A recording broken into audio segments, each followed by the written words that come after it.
I woke up to silence. Normally by 6:30, the old heater under the window whines, and gulls scream through the gaps in the shutters. But today, nothing, as if someone had yanked the audio cable out of Newton Bay itself. The first thing I saw was the kitchen door's frosted glass. It wasn't fogged, just filled with a flat, even gray, like someone had pressed a screen with a blank swatch right up to the frame. I pushed the door open. Cold air clung to my skin, dense and damp, with the smell of wet limestone. I stepped onto the porch, and my feet sank into a fog bank that reached just above my ankles. It wasn't mist or wisps of smoke, more like milk poured to the line. Hard to tell where the top edge was, but I'd say maybe 80 centimeters high, perfectly level. Strangely, it didn't rise. It just pulsed gently, like it had its own gravity. Heavy, slow, alive. My neighbor's daughter, Laura Flynn, was already standing on the road in her school sweater. The white haze gurgled softly around her shoes. "No bus," she said, squinting. Usually I hear it a minute before it shows. Today, nothing. Laura raised her phone and switched on the flashlight. The beam shot out, then immediately choked, swallowed by the fog. Only a dim halo clung to the phone itself. She shivered. Weird. It's like the light dies in this. She searched for a word. Syrup. I offered to drive her to school. My lab moth samples could wait. Still, I was already wondering about the humidity in this soup. This level of density isn't normal for nocturnal insects.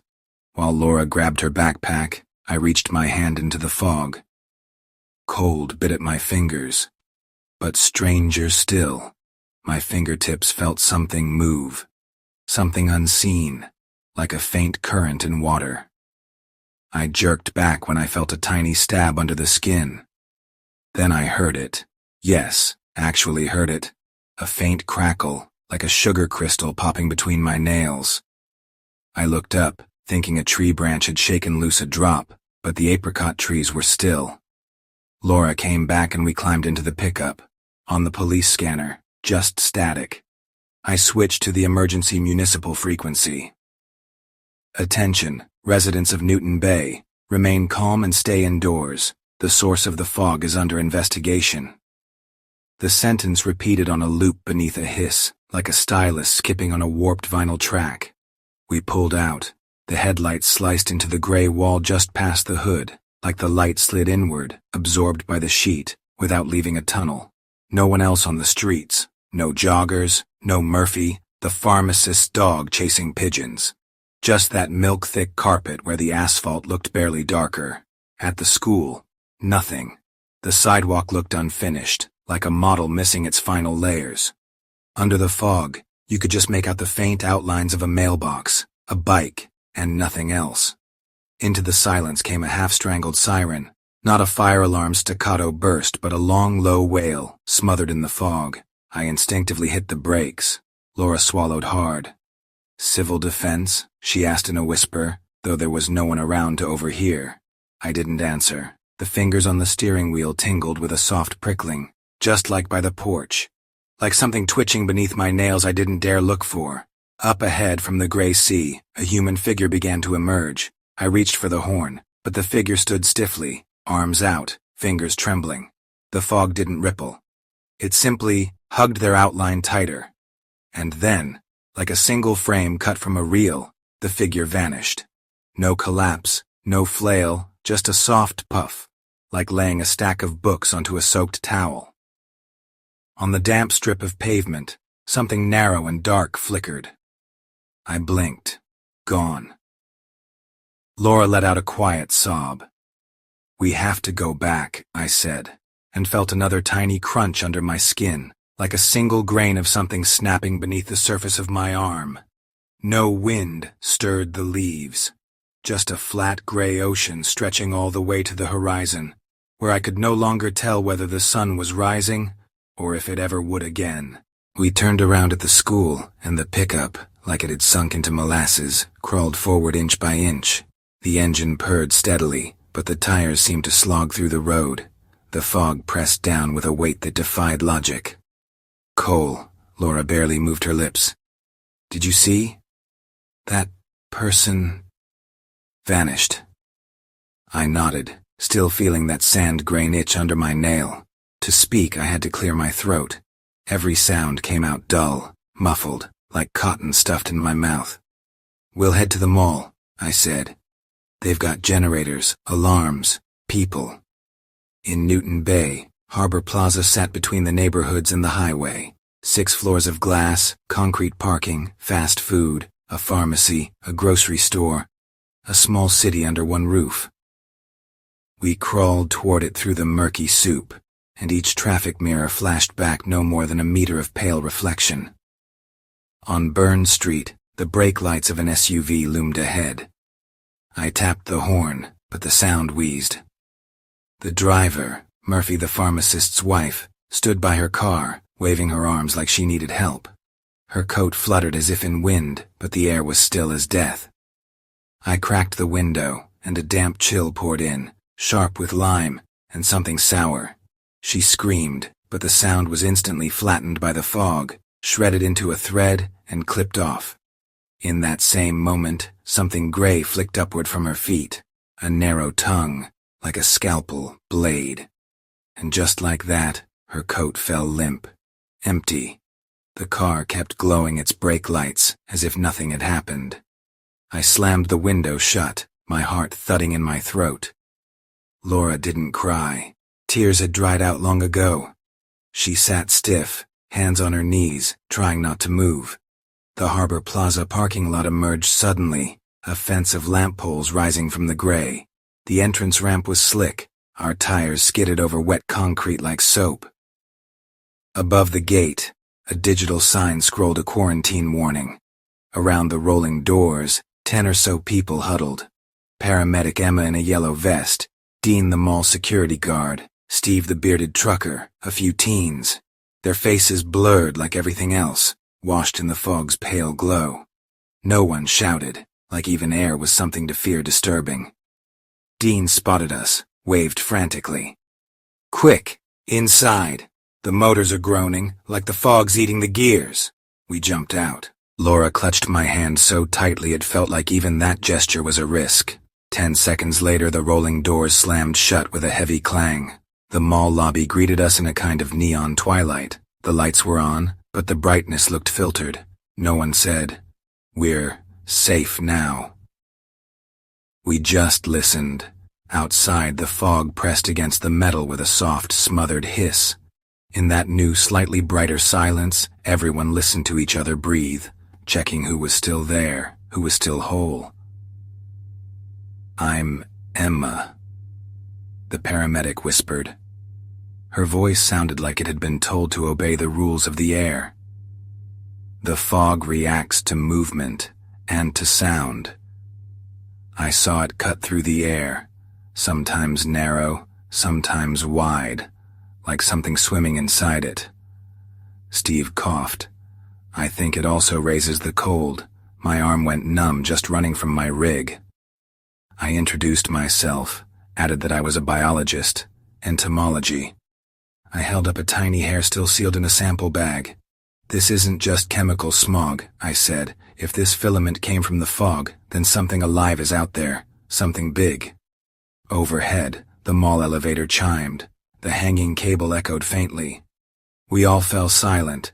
The sound vibrated too long, like it clung to the air, touched your chest with a cold tap. "Let's move," Dean said, nodding toward the information desk. "Leave the elevator alone for now. The motors are humming, and I don't want to know what's listening." We crept forward in slow, near-feline steps across the empty atrium. In the storefronts, mannequins blurred half in, half out of the fog, as if someone had erased their color with a cloth. Every shoe squeak hit my ears like a gunshot. I braced, waiting for the fog to answer. As we walked, I kept cycling the thought. Aerosol density, sound response, temperature shifts. It all pointed to some unknown predator. But even in the most far-fetched monographs, I'd never read about a moth the size of a city block. Emma shut the info center doors behind us, turned off the TV. She whispered, "All right, let's figure out how long the air lasts, and what to do if that thing starts coming through the cracks." I nodded silently, just as a new sand grain cracked under the nail of my left hand, quieter than the first, and that tiny sound sent a cold wave curling up my spine. The info center sat like a glass balcony on the mall's second floor, overlooking the entire atrium. Dean shut off the escalators and stopped the indoor fountains.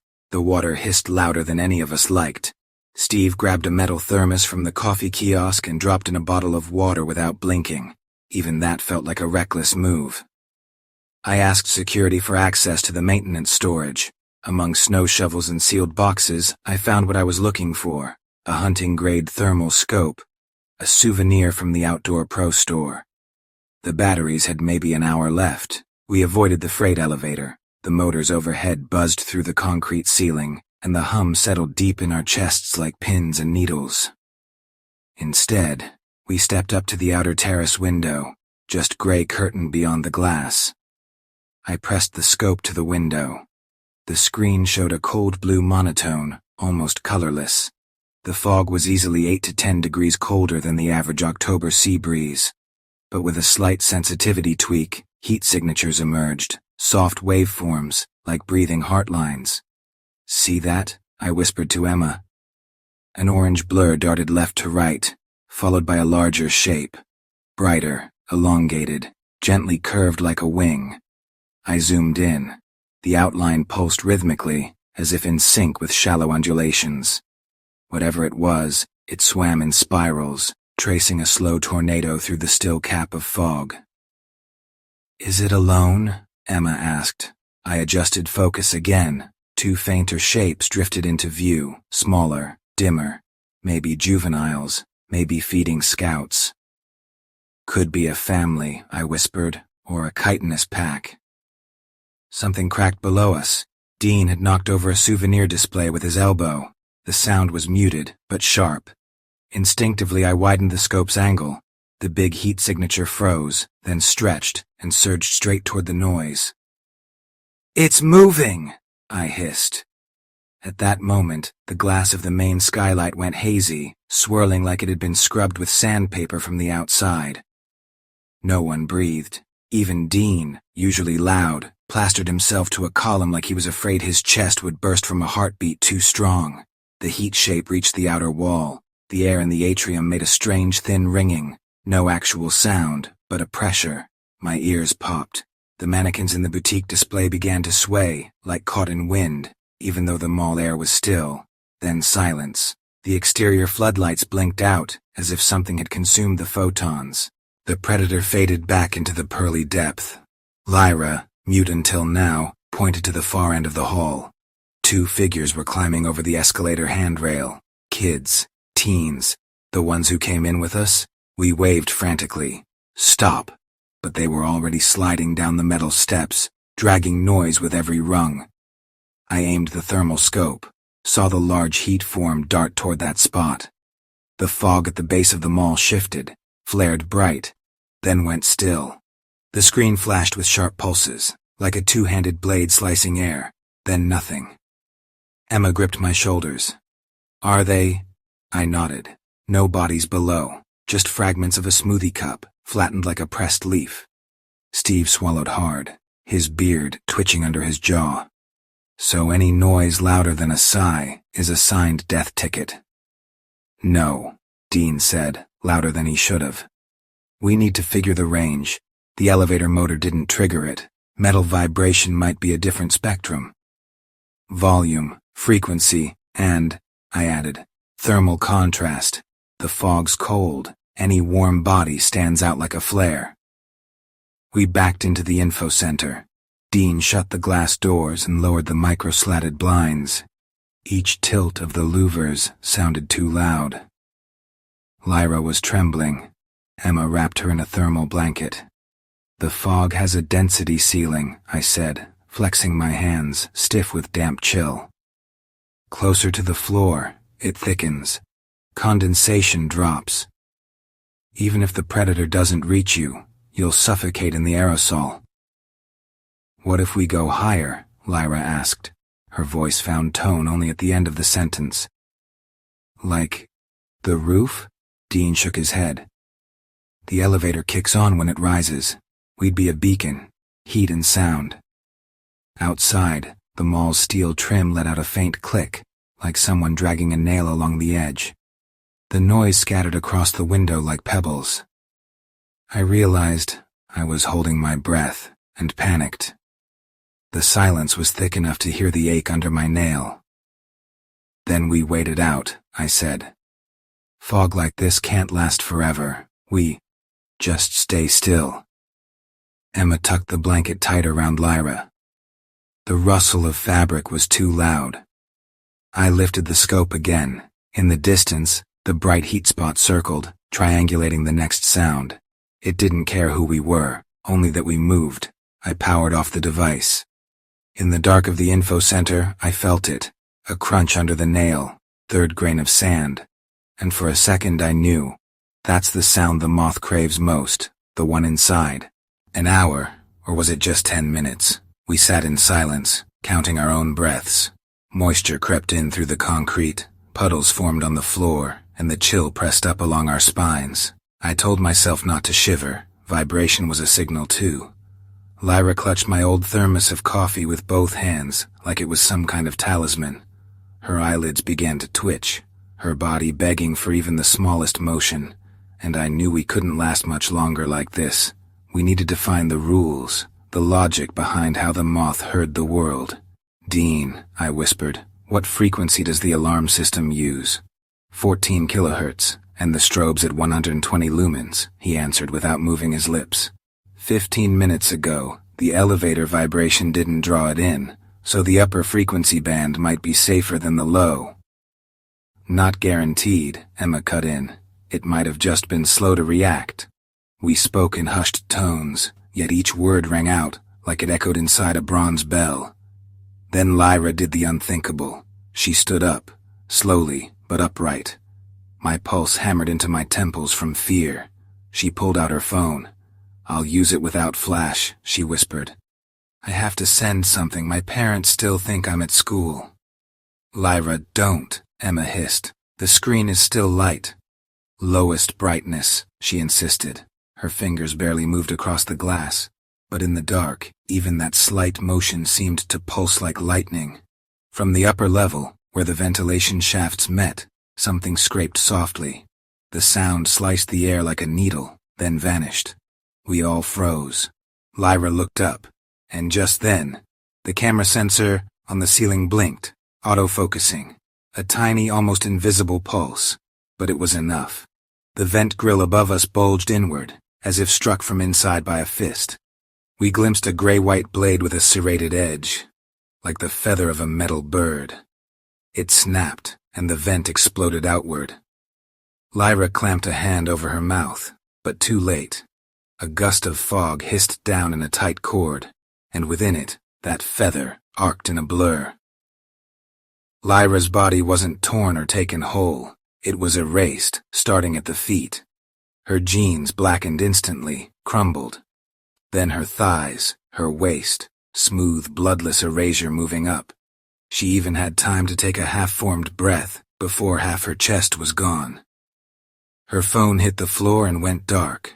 The fog retracted like a tongue, the vent slammed shut by invisible jaws. It all happened in under 2 seconds. Where Lyra had been, only a warm cloud of steam from spilled coffee lingered, and a brittle crack from the phone, as if it had frozen and shattered. None of us screamed. Our throats seized. Any sound would have come out a cough. Emma collapsed against the wall, gasping. Dean gripped the railing, pale as the fog itself. I picked up one of the stray hairs from before, glowing faintly with phosphorescence. I touched it. The tip disintegrated into glassy dust. "That's its cutting mechanism," I breathed. Each filament, like a circular saw, triggered by air movement and static charge. One photon was all it took to provoke a strike.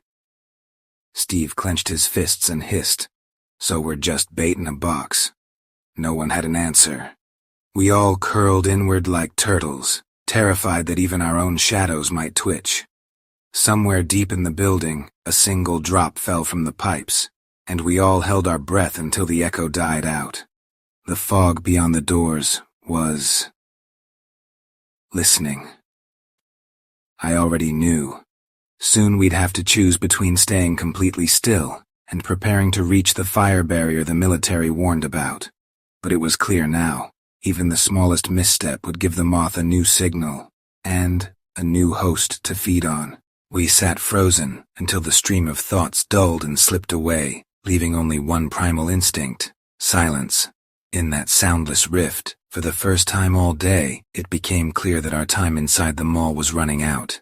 The emergency lights were dying. The air had turned thick with moist, stale carbon dioxide, and the fog, it seemed, was inching into the panel seams, pressing cold dew from every joint. Dean finally switched on the portable service radio, volume barely above 0. A few dead frequencies, then a distorted male voice. Under Protocol Hercules 7, perimeters breached, fire line from the air, T-minus 45 minutes. We looked at each other.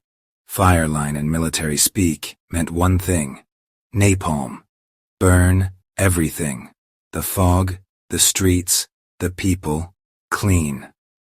45 minutes, Steve whispered. If the roof collapses, we'll boil like shrimp. His hands trembled, but something hard had lit in his eyes. We need a basement and a pump to pull in smoke once the heat hits. The generator can move a ton of air if we flip it right. One question stuck in my throat. How the hell do we reach the generator room? It was down at parking level. Past 2 galleries, an escalator, and a long service corridor where the fog had already broken through once via the vents. But we had no choice. If the fire curtain dropped, the upper floors of the mall would turn into a smoking crucible. Dean and Steve volunteered. I had to stay behind with Emma. Her pulse was too erratic. A panic tremor might trigger the thing with a single breath. Before they left, I handed Dean a mini thermal scope, sensitivity set to quiet mode. We powered off the radio. We said our goodbyes in gestures, and the world around us felt as thin as rice paper. One wrong flick of the fingers and we'd tear it, inviting the Moth in. Emma and I barricaded the door with checkout kiosks, retreating into the dark. My pulse fell slower than time itself. 30 beats felt like an entire era. Instinct told me to check the time, but even moving my wrist might let fabric brush skin. Too loud. Maybe 10 minutes passed before the HVAC piping above us shivered. At first faint, like the building exhaled. Then stronger, until the air whispered through the atrium. It was a motor. Steve had gotten the generator running. Good job, Emma exhaled, but I realized the mistake immediately. The turbine pushed huge volumes at once, and the ducts stirred. A shadow flashed out from behind the escalator. I caught a glimpse as waves of fog collapsed inward, then the shriek of tearing metal, like a crushed tin can. The emergency spotlight flickered once and died. We hit the floor. In the dark, through the glass railing, the dim orange glow of the thermal scope came into view. Dean held it, backing toward the loading corridor. In the scope, a bright orange silhouette of the Moth, filling half the frame. I heard just 2 short, sharp impacts, like canvas snapping. Then the thermal screen clattered to the tile. Dean dropped right after it. Everything below his waist was simply gone. Then, a soft, wet gulp. I understood. The thing's tail was taking what flesh remained. Emma sobbed silently, her fingers spasming. I kept my hand on her shoulder. After a few torturous seconds, everything stilled again. In the corridor, a single light blinked. The generator's power panel. Steve was still alive. Had to be. Otherwise the circuit wouldn't hold, but moving toward him now would be suicide. 25 minutes, Emma whispered. I checked my phone. 32% battery drained in just half an hour of idling. The cold was killing the charge. The screen reflected my face, dark rings under my eyes, and on my pinky, a new glass-like speck. The 4th crunch of the day. Stay put. Wait for the heat to break, I said. If we move now, we're dead. At the far end of the mall, a long, tortured groan rolled across the metal bracing. Napalm was already licking the exterior. I pulled Emma closer, feeling the air begin to swell with dry heat. Where the moth had sliced Dean, moments ago, the fog had retreated, leaving emptiness, and I wondered, would it die in 1,000 degrees, or just burrow deeper, waiting for steel to cool? There was no answer. Only one thing left to hear, the beating of my own heart, still soft, but far too loud in a world where any sound could summon death. The heat from the napalm spread through the reinforced concrete like a fever. Outside, something thudded, like metal berries swelling in the sky and bursting spilling fire syrup. The glass dome of the atrium crackled above us as flames rippled across it like a pot's lid. It felt like the mall had become an aquarium, one they planned to boil with the fish still inside. Emma and I were huddled behind the info desk when the floor vent began pulling in a stream of scorching air. The generator was still running. That warm suction told us where to go, beneath the building, to the old refrigeration block of a former supermarket. If I remembered the layout right, that room was wrapped in concrete and steel-lined for shock freezing. If there was any place to survive a firestorm, it was there. I touched Emma's shoulder. She nodded. Enough hiding beneath a glass sky. Now that the world above was howling, even the shuffle of our feet would drown in the bass of the storm. Dead elevator, living corridor. We approached the freight elevator through the storage wing. Handrails, overturned bins full of plush bears, the smell of char growing stronger. Dean was gone, nothing left. The floor was dry, save for a plastic tray holding a pair of sheaths, sliced neatly like deleted files in a trash bin. The elevator shaft gaped like an open mouth. Its automatic doors melted into jagged metal. Nearby, an emergency stairwell. We began the descent, slow and careful. Bits of burned packaging and scorched plastic clung to the steps. One step, breathe, listen. Anything sliding behind the wall? At the final landing, we found Steve. He was sitting by the open hatch to the basement. His chest still moved. Below the waist, his body ended just above the thighs, sealed in a taut, glossy membrane.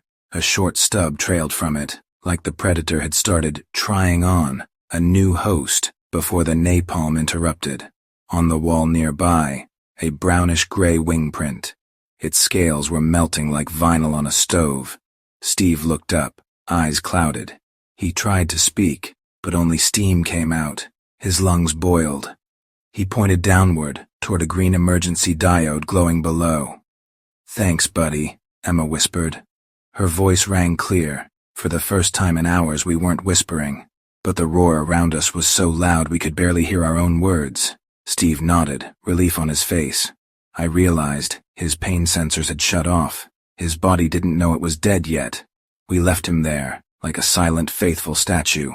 Dukindiga and the basement opened with a sealed, heavy door. Inside, just a concrete rectangle, once filled with freezers. Now only metal rack frames remained, and in the middle of the floor, a new pool of napalm droplets had seeped in through the shaft, gathering into a red-black slick. The heat was intense, but survivable. The walls were holding. I clicked on my flashlight, red filter on. The floor vibrated like a drum, glass melting above us, steel girders collapsing. The fog. Gone. Along with the cold of the moth, the white veil had drained away, leaving damp residue on everything that hadn't burned hot enough. We dragged in 2 folding racks and stacks of paper, slammed the door. The lock clicked shut like snapping a lid on a survival crate. The air was thick with carbon, but the vent still sucked. The generator had survived. It pushed heat outward, pulled the last oxygen inward. I listened. Somewhere in the duct, a motor blade clattered, like a fan coming loose. As long as it spun, we could breathe. Emma sat on a crate and took out a flask. The water smelled like plastic, overheated. She offered a sip. Her hand had a blister from when she touched the fiery railing upstairs. I dabbed it with antiseptic from Lyra's med kit. The smell of alcohol stung my eyes. How much time? Emma asked. The watch hands swam like shadows, battery failing in the heat. Rough guess, 15-20 minutes to peak. If the ceiling held, we'd survive. If not. A glowing droplet slid from the ceiling vent. It landed in the napalm with a sizzle, but didn't ignite. The resin thickened like blood. In the oily mirror, I noticed something odd. Not just fire reflections. Shadows of something gray gliding toward the center of the pool. As if remnants of the fog were regathering. I turned up the beam. In the pitch blobs, thin threads were forming. Cream-gray filaments, the cutting hairs. The moth wasn't dead. It had just retreated deeper, waiting it out like we were. She's still here, I said. Emma looked, and her lips went pale, whiter than the burn. If the temperature drops, I continued, those hairs will activate. We have to suppress every movement until the concrete fully cools. We went still. Outside, the firestorm began to fade. The booming turned to distant rumbles. The world above had cracked, but the mall's concrete stomach held. Then, something scraped in the vent. I raised the light. Behind the grate, tiny segments squirmed, white larvae, finger-sized, inching down the metal and falling into the napalm. They melted, hissing like glass threads snapping.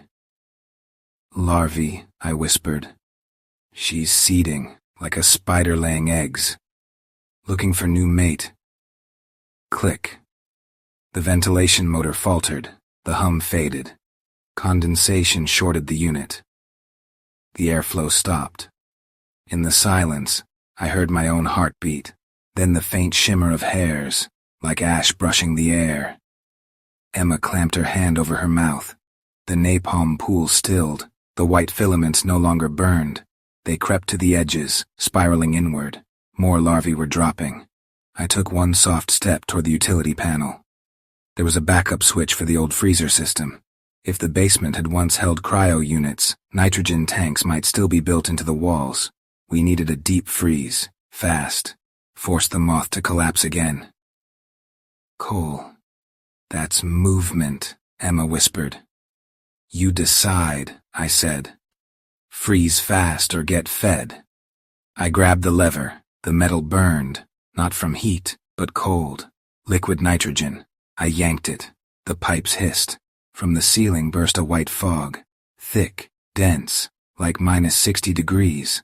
A sharp tinkling. The moth's hairs cracked, snapping under the thermal shock. Larvae froze in mid-curl and shattered like glass beads. Emma sank to her knees, frost lacing the floor. Our bodies begged to shiver, but I stood rigid, teeth clenched. Any sound, one pop of a joint, could bring her back if she still lived. After a few grueling minutes, everything stilled. The basement filled with a hanging fog, shards of ice on the tar floor, and the smell of iodine, burned but no longer stinging. Did we do it? Emma whispered, teeth chattering. For this hour, I said. I didn't tell her the moth might have dug deeper under the wreckage, or that one larva could have slipped into a crack.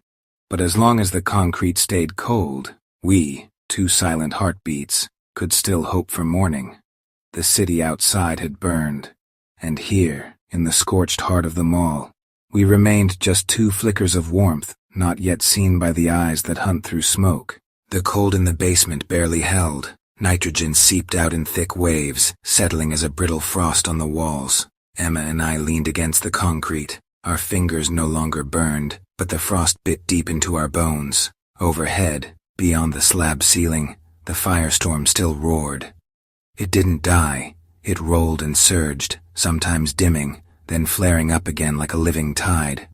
Shattered glass from the upper floors rained down with the sound of a giant crystal storm. Zing, zing. 1,000 strikes. Metal supports snapped like copper rods. Then came the rhythmic dripping of molten plastic, catching the groaning base of the flames and dropping more heat. The air reeked of burned tar and boiled iron. I felt a new tremor underfoot, not the buzz of machinery, but a slow settling. The concrete had flexed, barely, but I heard it, a low moan of strained structure, muffled by the freezing air. The ceiling might hold, or snap on the next breath. "Breathe slower," I whispered. "Any movement is too much." Emma nodded, pressed her jacket sleeve to her face. Smoke was seeping in through the pores. In the reflection of the damp lamp, I watched ice melting on the wall. Rivulets dripped into the napalm pool below, which had congealed into a sticky, half-solid crust. The white filaments, the ones that survived the nitrogen, weren't moving anymore. They were frozen into glassy needles. But something else unnerved me. A faint, high-pitched noise just on the edge of hearing. Something was scraping in the ventilation shaft, testing if life still existed down here. "You hear that?" Emma mouthed. I nodded. The sound vanished suddenly, like the moth's veil had tested its return, but found the napalm's heat still holding. Then the air shifted, sour heat pressed in. A thin wisp of smoke trailed from the seam in the basement door. The metal was glowing. We backed into the far corner. Even a gentle step thudded like a hammer in my skull, my own body ashamed of its sound. Outside, something exploded. The concrete shuddered.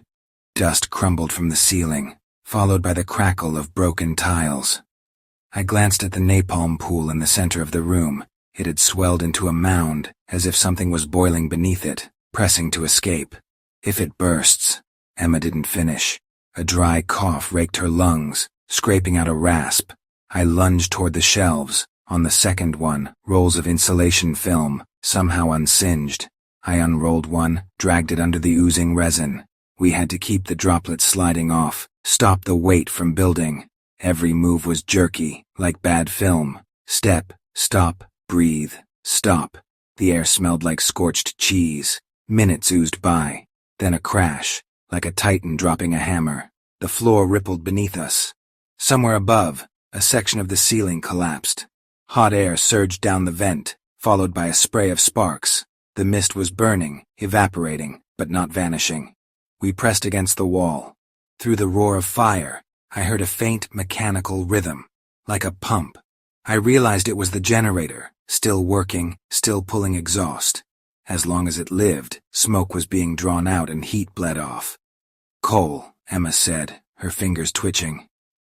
The napalm under the film sank a little. The danger of rupture had passed.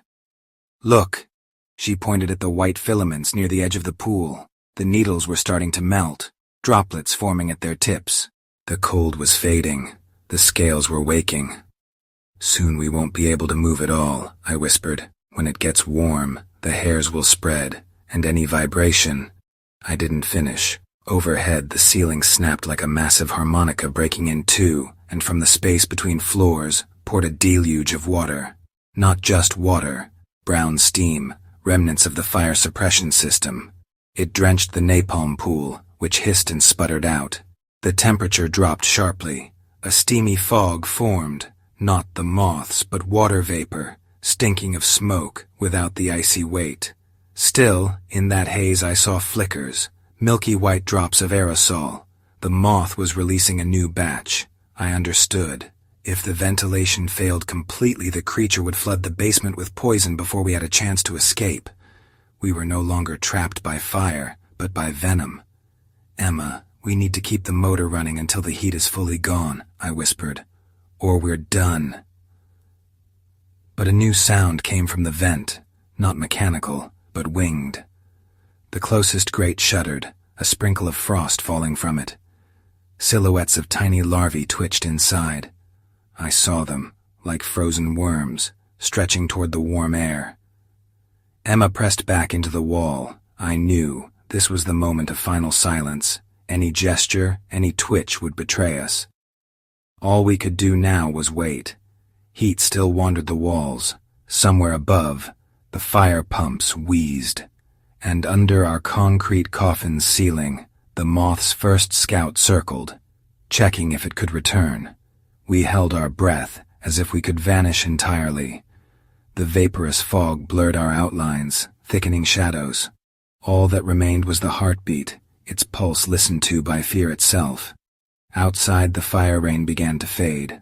The bangs grew sparse. The roar dissolved into a distant grumble. Strangely, after all those hours in hell, I noticed goosebumps crawling my skin, not from cold, but from hope. Maybe, just maybe, the ceiling had held. But just as that thought took shape, the left vent clicked. A seam split with a hairline crack, and a silvery filament slid out, like a compass needle searching for movement. I didn't breathe. We just needed to wait a few more minutes. Just a few, until the basement cooled enough for the aerosol to collapse and the moth to lose her strength. The needle hesitated, then slid back in.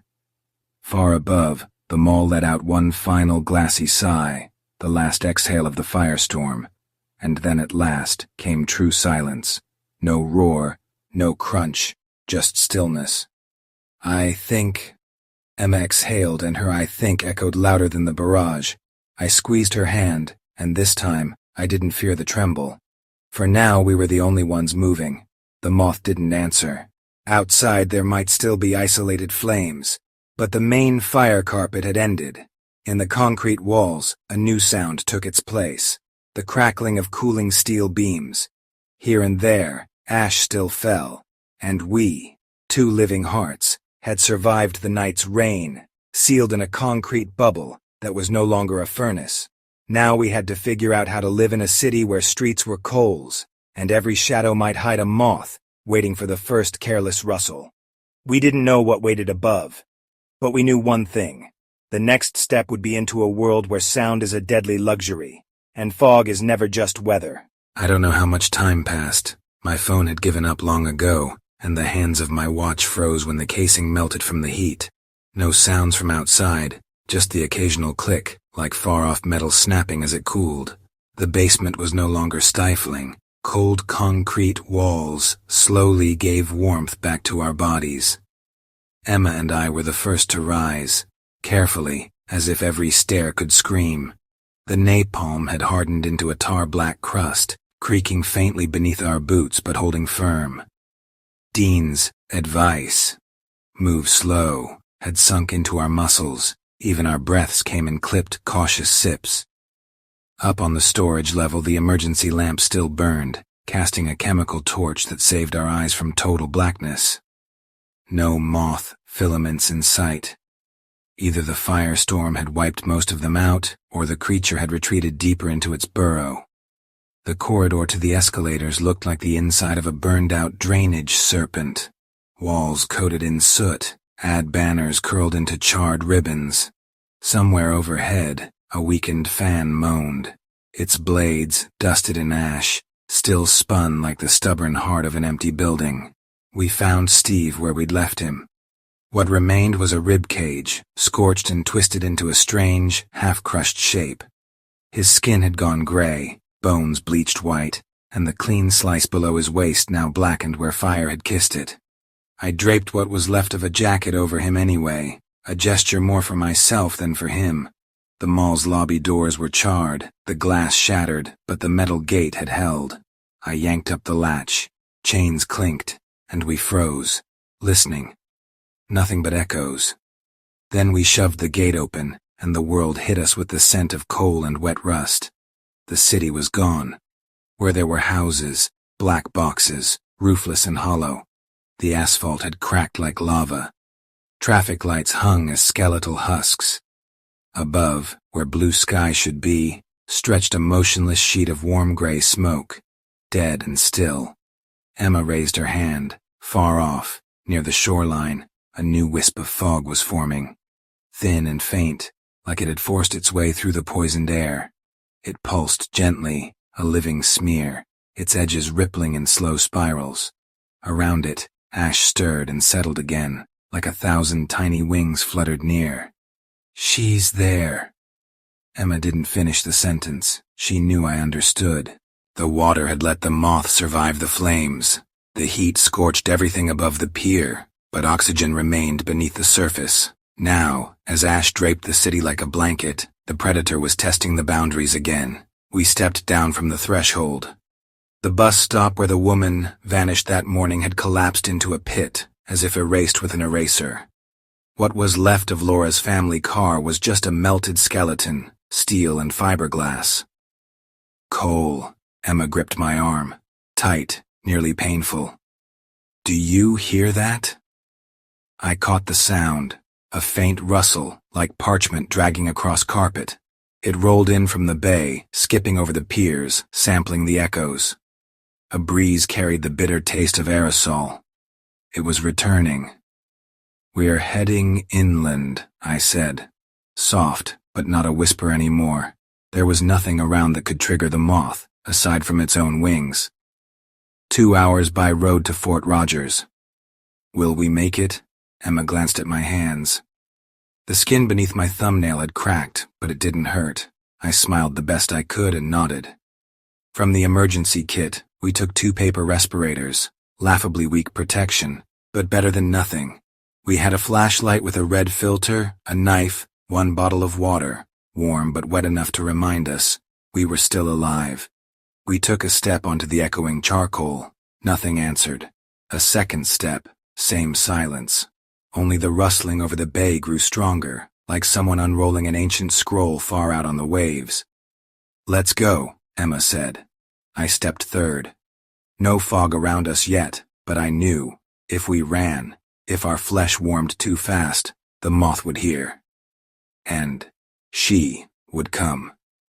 So, we moved slow, breathed evenly, never looked back toward that white smear pulsing in the distance, gathering strength. That's how we walked through the scorched city. 2 surviving hearts, each a quiet metronome, not yet striking the alarm. Above the bay, wings still whispered, and I didn't doubt that someday the Moth would find a new, thicker fog to hide in. But today, we were still walking, and that meant, for now, the rules of the game were still ours. For anyone who might one day hear this story, if your morning suddenly grows too quiet, if the fog turns thicker than milk, don't run, freeze, listen, and only move when the white Moth has had her fill of someone else's footsteps. If you made it all the way to the end, then you're exactly the kind of person I'm looking for. Hit that subscribe button. It really means a lot to me.